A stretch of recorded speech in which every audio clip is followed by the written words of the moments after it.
Hi, and welcome once again to SES. Today I'll be talking to those of you who are looking to apply to study in the UK, Australia and Canada. So this will be a fairly brief video and I'll keep it straight to the point. So let's start straight away with the UK. Those of you guys who are looking to study in the UK, just some good news on the side that there are still spaces available for students looking for the January intake. But as is quite obvious at this moment in time, time is fast running out. So if you've got any interest in studying in the UK, so you need to make sure that you get in touch with us now and get your application in for an offer letter as soon as possible, because we've only got the next few to several days to make the application for an offer letter.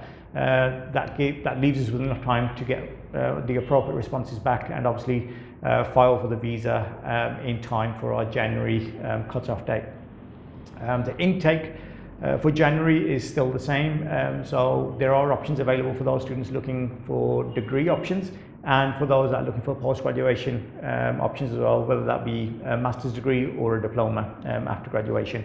The requirements are pretty much similar in terms of we have options available for those students that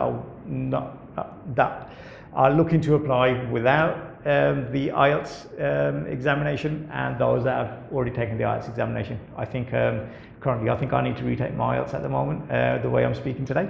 But yes, so the options are still the same. So if you're looking to apply without IELTS and for instance you're looking for a degree, you need to make sure that your year 12 graduation in English must be at 70% as a minimum, and your overall pass must be 50 plus, 55 plus, depending on the board that you've sat. So that's if you're looking to apply without IELTS. And if your English mark is anything lower than that, then we don't recommend applying without IELTS.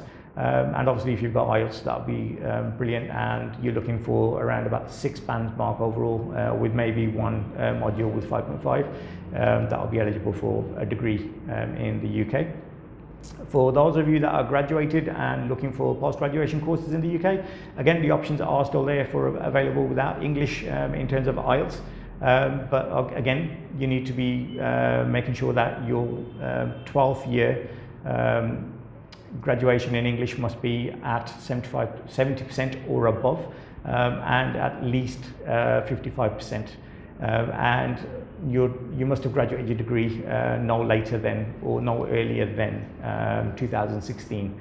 And if you've just passed your 12th year graduation, then 1 to 2 years is okay. So 2018, 2019 is okay, but as long as we can show that you've either been proactively looking for work or continuing a further line course of study, just to show that you haven't been just twiddling your thumbs, sitting at home and doing nothing.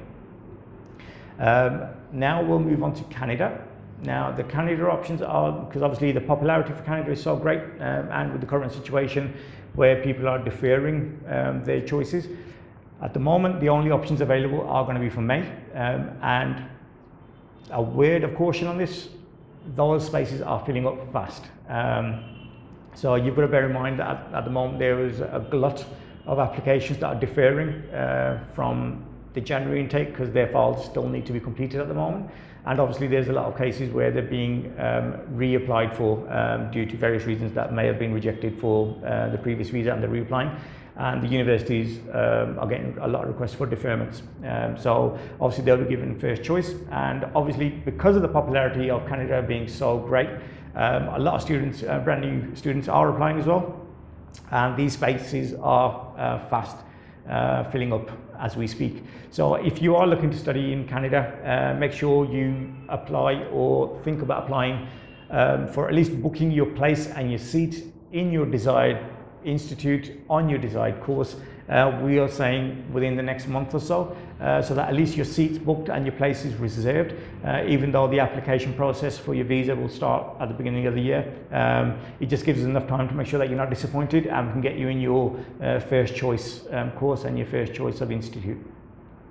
Now we'll move on to the choices for Australia. Australia is still a very good option, and it's very highly in demand by those people that want to add a plus point or build a very good foundation for their careers in the future. And visas are still being granted for Australia, with one stipulation, that at the moment the current travel arrangement is not great. In essence, you're not allowed to travel, with the next update I think being around about January. So yes, so the situation there is you can apply for the Australian study visa. You will probably be granted as long as you meet the criteria, which I'll just touch up in 2 seconds.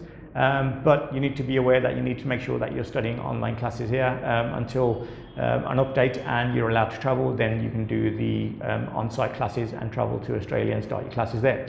Now, one word of warning for Australia: the caliber of student that they're looking for is fairly high. So if you are looking to study in Australia, you need to make sure that your marks represent that. So you're looking at a recent passing or graduation, preferably within the last year to 2 years maximum, and your pass rate must be at 80% or thereabouts. So again, Australia is still looking for students, but the caliber of students they're looking for is fairly high. And it goes without saying that if you're looking for a degree, the minimum expectation is IELTS band 6 with no module lower than 6. And if you're looking for post-graduation, then you're looking at 6.5 with no bands lower than 6. So there you go. This one's been nice and brief for you guys. I'll try and keep all my videos this brief, but it's just a quick recap. So if you're looking to study in the UK, you need to make sure that we get your application in now for an offer, because we need to make sure we've got enough time to obviously file and book for your visa and get that back in time to be allowed to travel and be in a situation where you can start your courses in January.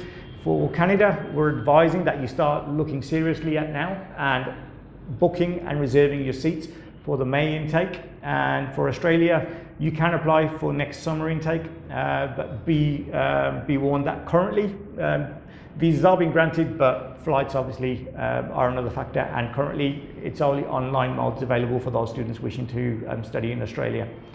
So if you've got any questions, or if you want to make an application, or you just need more information, get in touch with us on the usual telephone numbers.